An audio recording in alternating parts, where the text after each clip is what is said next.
사람들은 저마다 종교관을 갖고 자기의 믿음 생활을 하는데 그들의 속마음을 들여다보면 저마다 그 이유도 목적도 다양하다는 것을 알 수가 있습니다.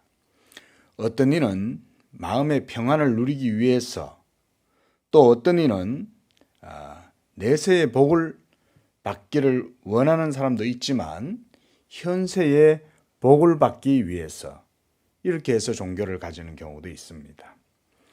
또 어떤 이는 자기 마음의 종교적인 신념을 따르기 위한 것일 수도 있습니다.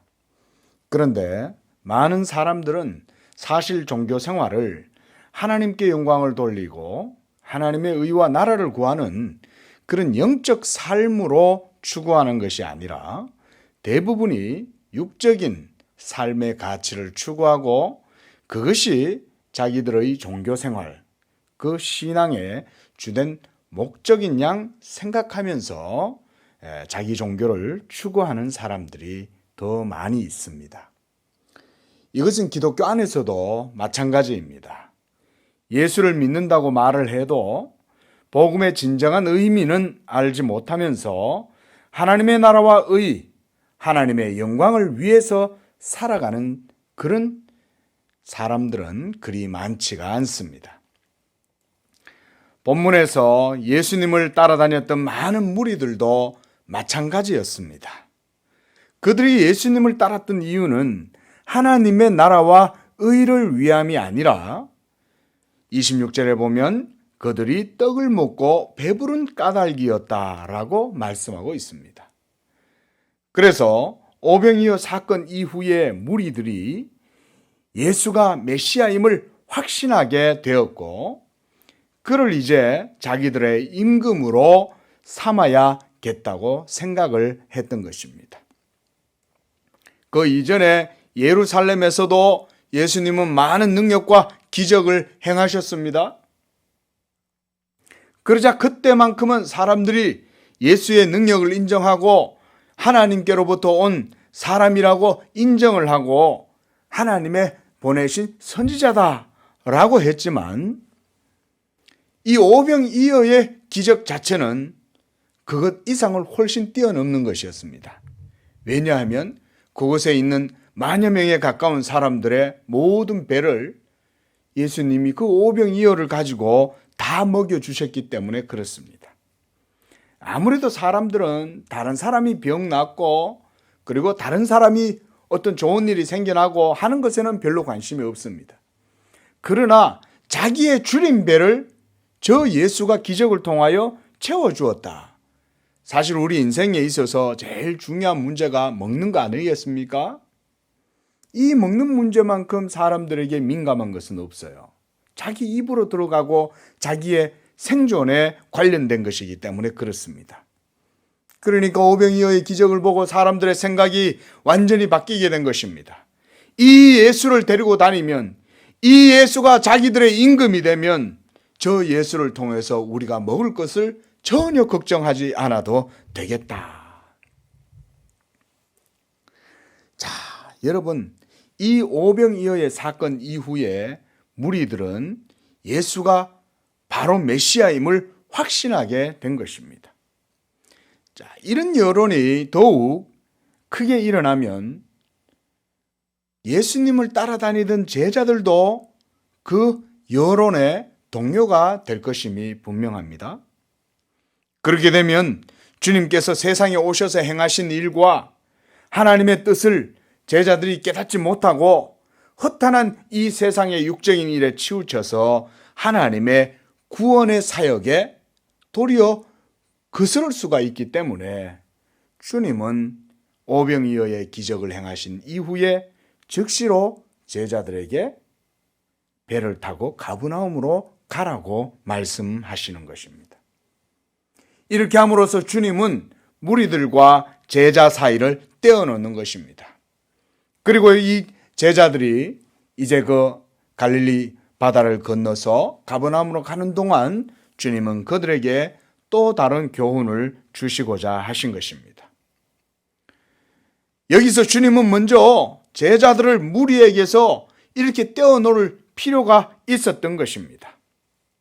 그리고 예수님을 따르던 그 무리들도 또한 주님 자신에게서 떼어 놓아야 했습니다.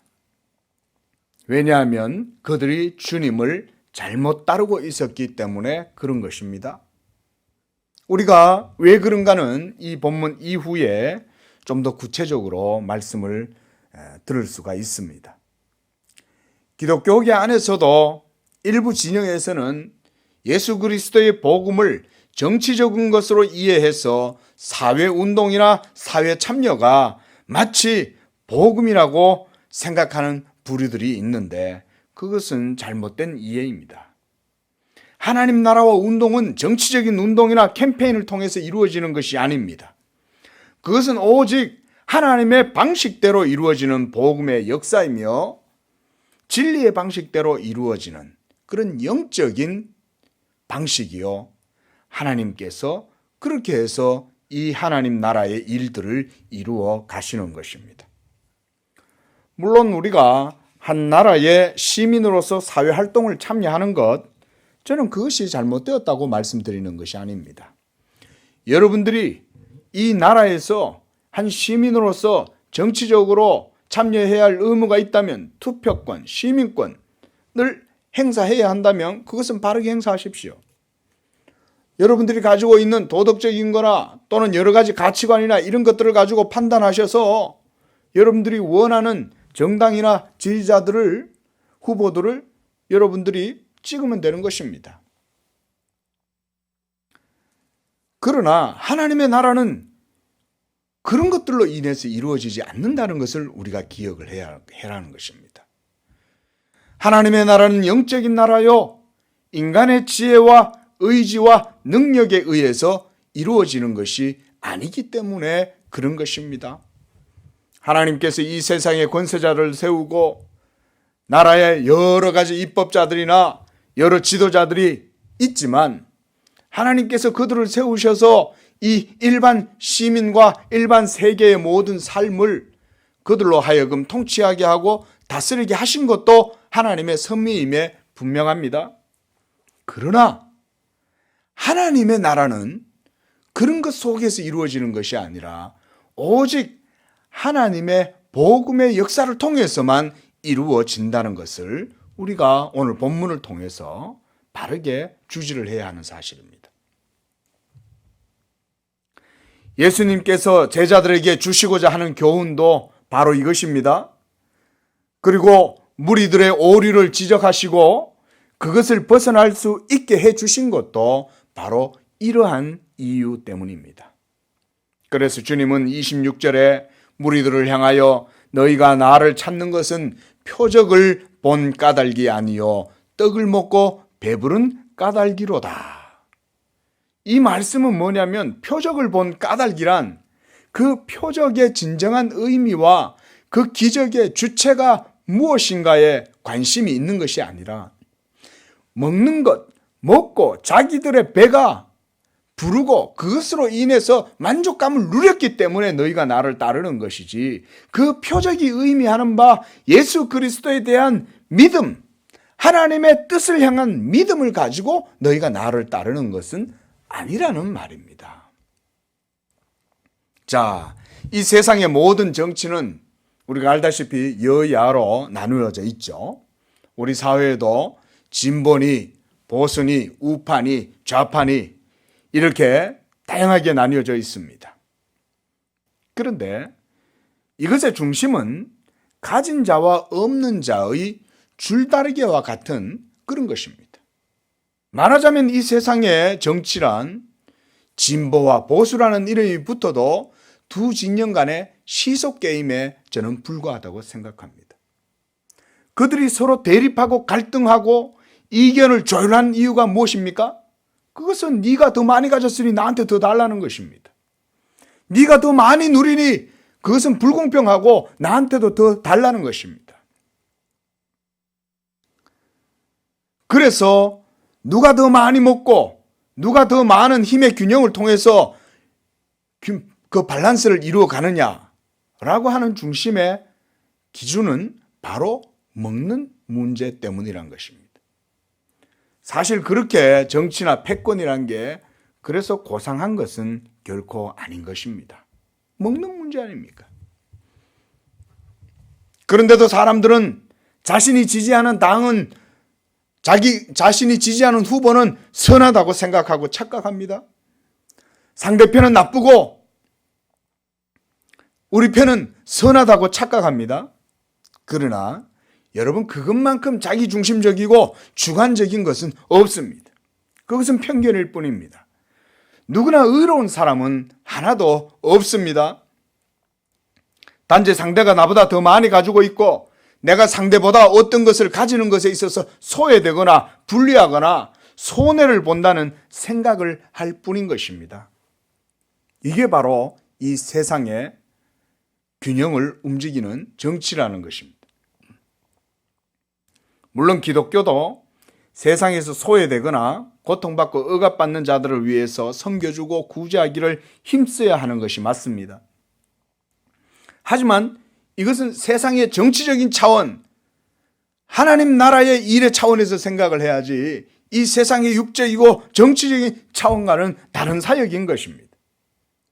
주님께서 자기의 몸을 십자가에 주심으로 우리의 모든 죄와 사망에서 건져주시고 사랑과 자비를 베풀어 주셨으며 값없이 믿음으로 의롭다고 해주시고 용서해 주셨기 때문에 우리도 그와 같이 은혜와 사랑을 받은 자들로서 이 세상을 빚진 심정으로 섬기는 것이지 정치적인 이해 때문에 싸우거나 대립하거나 그렇게 캠페인을 하고 그러는 것은 아닌 것입니다.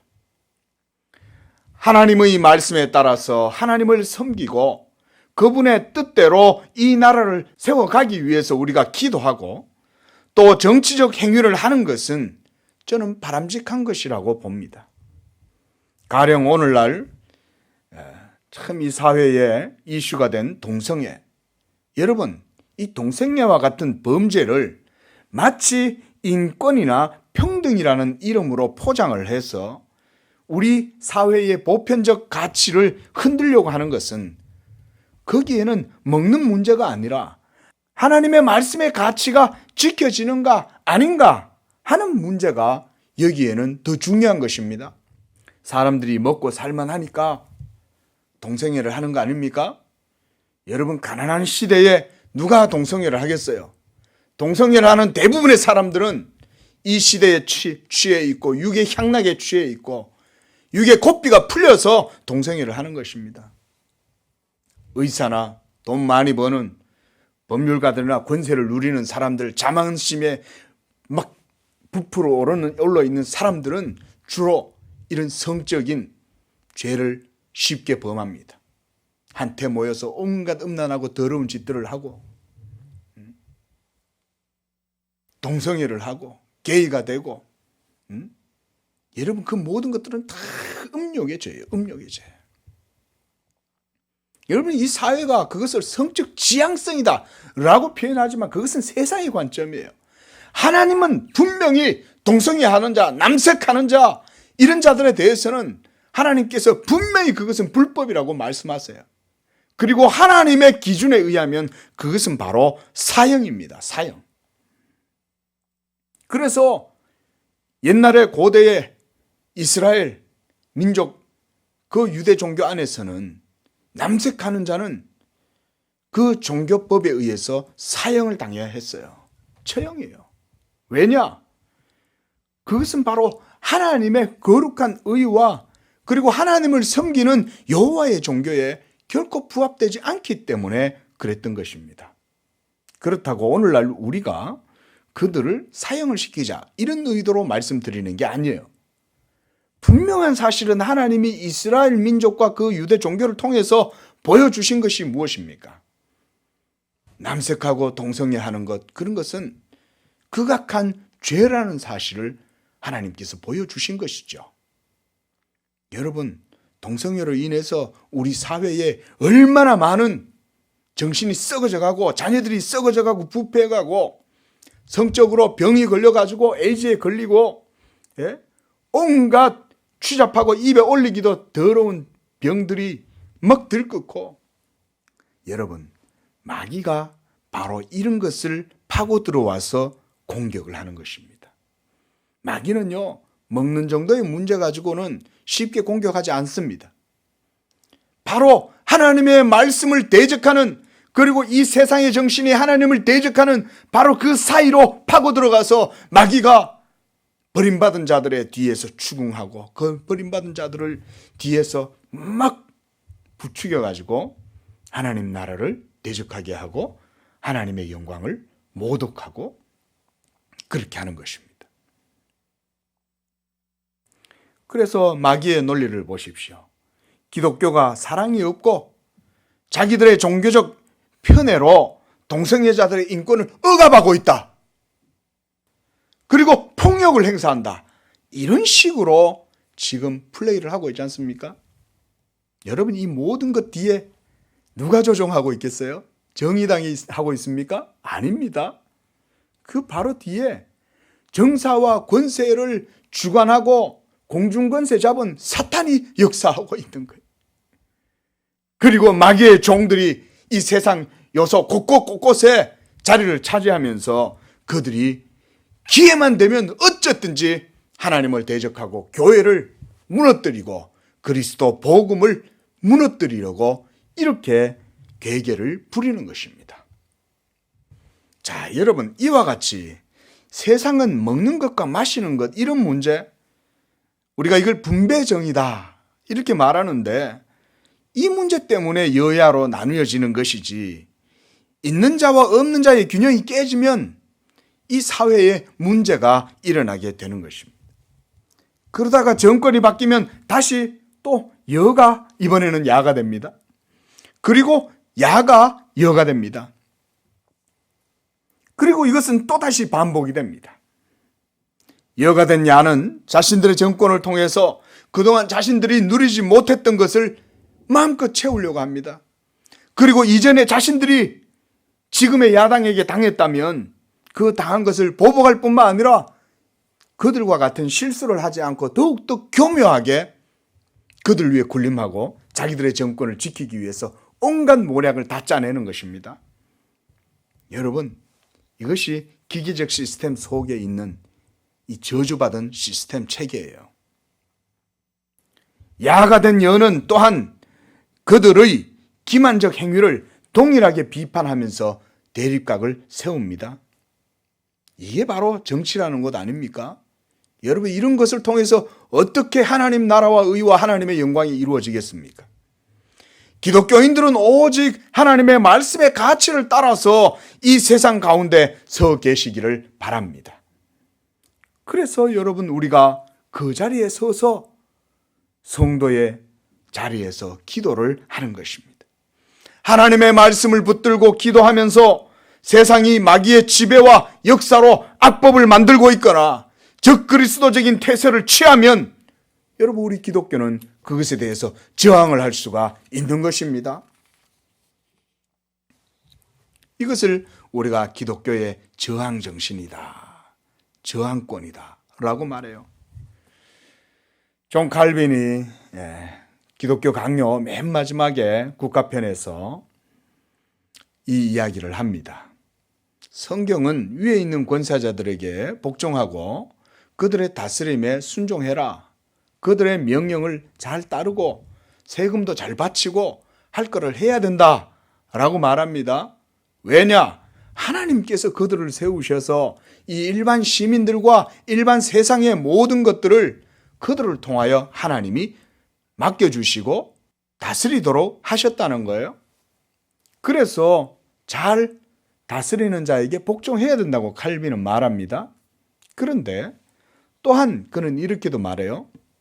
사권 20장 32절에 보면 만일 그들의 명령이 하나님께 반대되는 것이라면 그 명령을 존경하지 말라. 이런 경우에는 집권자들이 가진 위엄을 조금 더 염려할 필요가 없다. 그들이 하나님의 진정한 최고 권력 앞에서 그들의 위엄이 낮아진다고 해도 아무런 해가 되는 것이 없는 것이다. 이는 왕이야말로 자기 한계를 넘어서 사람들을 향해 그릇되게 행했을 뿐 아니라 하나님 앞에서 교만하게 행하여 자기의 권한을 스스로 포기했기 때문이다. 이렇게 말하고 있습니다. 여러분, 다니엘을 보십시오. 다니엘은 느부갓네살 왕 잘생겼습니다. 그런데 이 다니엘이 그러나 그 신상에 절을 하라고 나라에서 법을 만들고 그것도 악하게 다니엘을 죽이려고 하는 거죠.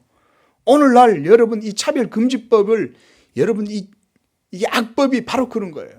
이렇게 해서 여러분 가장 타격을 받는 것은 기독교입니다. 그렇게 해서 악법을 세워가지고 기독교를 멸살하려고 이 다니엘을 죽이려고 다니엘의 세 친구들도 죽이려고 했지만 결국은 하나님께서 하나님 앞에 하나님의 뜻에 복종하고 세상 왕의 권위에 복종하지 않은 이 다니엘을 하나님이 도와주신 거예요. 예수께서 물 위로 걸어오시는 이 사건은 마태복음 14장에서와 마가복음 6장에도 나오는데 마태복음 14장 22절에서는 주님께서 제자들을 재촉하셨다 이렇게 말씀합니다. 왜 주님은 재촉하셨을까요? 그들로 하여금 속히 이 세속적인 무리들의 정신에서 빨리 떠나서 한적한 곳 그리고 다른 동네로 가라는 거예요. 또한 주님은 무리들을 보내는 동안에 배를 타고 앞서 그들로 하여금 건너편으로 가게 하셨다라고 말합니다. 그리고 무리를 보내신 후에는 혼자서 따로 산에 올라가서 기도하셨다라고 말씀합니다. 그런데 오늘 본문에서 요한은 제자들만 배를 타고 가버나움으로 가고 있을 때 아직 그들 가운데 예수가 함께 계시지 않았다는 점을 특별히 기록해 놓고 있습니다. 이것은 요한에게 있어서 중요한 의미가 있기 때문에 이것을 기록한 것입니다. 예수님이 없는 배에 제자들만 홀로 있을 때 예수님이 그때 나타나시는 것입니다. 한참 배를 저어서 육지에서부터 9.3km 정도 거리가 떨어진 곳까지 들어갔을 때 큰 풍랑으로 배가 흔들리고 심히 제자들이 곤란한 지경에 처했다고 말합니다. 또 마가복음은 제자들이 힘겹게 노를 젓고 있었다. 얼마나 여러분 힘들었겠습니까? 빨리 이 풍랑에 곤란한 일을 당하지 않기 위해서 그 육지로 나아가기 위해서 노를 저었다. 요한은 큰 바람이 불어 파도가 일어났고 제자들이 노를 저어서 이렇게 심리중 같다고 말을 합니다. 디베라에서 가버나움까지 해로를 이용하면 직선거리로 9.3km 정도 됩니다. 육로를 이용하면 13km이고 육지라도 가까우면 그쪽으로 몰고 갈 텐데 그들은 이미 갈릴리 호수 한복판에 들어와 버렸습니다. 그러나 이 사건은 주님이 의도하신 것입니다. 이런 사건을 통해서 제자들은 주님이 하나님의 아들이시라는 것을 보여주시려는 데 있습니다. 때로 우리의 삶에도 이러한 풍랑이 일어나 힘들고 어려운 시기를 보낼 때도 있습니다. 그러나 우리 주님의 인도하심과 도우심이 여러분들과 함께 하신다는 사실을 믿으시기 바랍니다. 22절에 보니까 이튿날 바다 건너편에 서 있던 무리가 배 한 척 외에 다른 배가 거기 없는 것과 또 어제 예수께서 제자들과 함께 그 배에 오르지 아니하시고 제자들만 가는 것을 보았다 그랬습니다. 여기서 주님의 사역이 이중적인 효과를 누리게 되는 것을 보게 됩니다. 무리들 앞에서 분명히 제자들을 배에 태워서 먼저 가버나움으로 가게 하셨고 그리고 주님은 무리들과 헤어진 이후에 따로 산에 올라가셔 기도하는 것을 무리들이 보았는데 이후에 예수님께서 가버나움에 제자들과 함께 먼저 와 계신 것을 보고 25절에 그들이 이렇게 주님께 묻습니다. 랍비요, 언제 여기 오셨나이까? 언제 여기 오셨나이까? 여러분, 무리들이 예수님께 이 질문을 할 때 제자들은 지금까지 자신들에게 일어난 상황을 모두 아는 상황에서 무리와 주님과의 대화를 지금 옆에서 지켜보고 있는 것입니다. 그러면서 그들이 무슨 생각을 했을까요? 무리들이 예수를 제대로 알지 못한다는 사실을 그들이 파악을 했을 것입니다. 그들은 지난번에 풍랑 가운데 물리를 걸어오신 예수님을 만났고 또 베드로도 물리를 걷게 하신 것을 보았고 물에 빠진 베드로를 건져서 같이 배 위에 오르시는 것도 경험했고 배 위에 올라서 크게 일어나고 있는 풍랑을 향하여 잠잠하라고 말씀하실 때 자연 만물의 풍랑도 주님의 말씀의 권능 앞에 순종하는 것을 보았던 것입니다. 그런데 이 무리들은 여전히 주님에 대하여 바르게 알고 있지 못한 것을 제자들은 알게 된 것입니다. 무리들은 아직도 예수님을 랍비라고 생각을 한 거예요. 랍비. 하나님의 아들이 아니라 그냥 일개 선생인 거예요. 이렇게 큰 기적을 경험했음에도 불구하고 그들의 눈은 여전히 예수님을 메시아로 주님으로 알지 못하는 거예요. 여러분, 예수님을 다 따라다니고 예수님을 믿는다고 교회를 다녀도 예수를 모르고 교회를 다니는 사람이 있고 예수를 알고 교회를 다니는 사람이 있습니다. 여러분, 많은 기적을 본다고 해서 예수님을 믿는 것이 아닙니다. 가룟 유다를 보십시오. 그는 대표적으로 예수님이 행하신 모든 기적들을 다 옆에서 지켜보았어요. 그가 언제 제자의 틈에 가입을 했는지는 잘 모르겠지만 여러분, 가룟 유다는 예수님이 행하신 그 모든 기적과 그리고 예수님의 제자들과 함께 다니면서 예수님이 행하신 모든 일들을 다 옆에서 지켜보았어요. 그럼에도 불구하고 가룟 유다는 결국 예수님에 대한 믿음이 없이 자살해버리고 멸망 가운데 떨어져 버린 것입니다.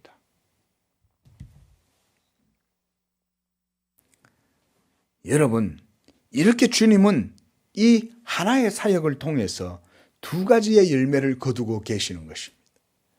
제자들로 하여금 배를 타고 가버나움으로 먼저 가게 하시고 산으로 올라가셔서 기도하시고 이렇게 하심을 통해서 주님은 무리들에게 자신이 누구인지에 대해서 제자들 앞에서 설명을 해주고 계시는 것입니다. 이것이 이제 오늘 본문 이후에 나오는 내용들입니다.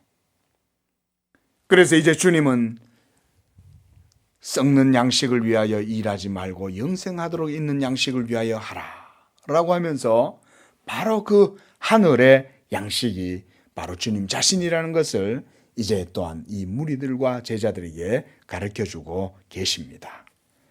성도 여러분, 우리가 예수님을 믿을 때 여러분들의 그 믿음이 어떤 믿음인가를 하나님의 말씀에 잘 비추어서 살펴보시기를 바랍니다. 여러분들이 예수님을 믿을 때 왜 예수님을 믿습니까? 여러분들의 육적인 필요와 또는 여러분들의 심리적인 평안과 위로와 이런 것들을 누리려고 합니까?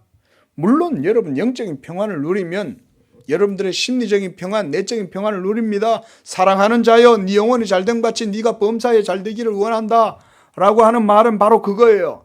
복음의 은혜를 누리면 범사도 잘 되는 것입니다. 그러나 먼저 복음의 은혜를 바르게 누리는 게 중요한 것입니다.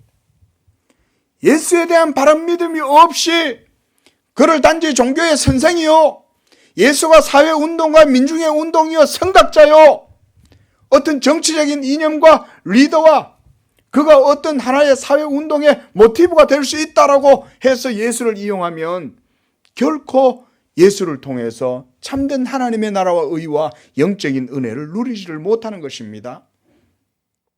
오늘 예수님께서 제자들을 통해서 무리들을 통해서 바로 이것을 우리에게도 말씀해 주고 있습니다.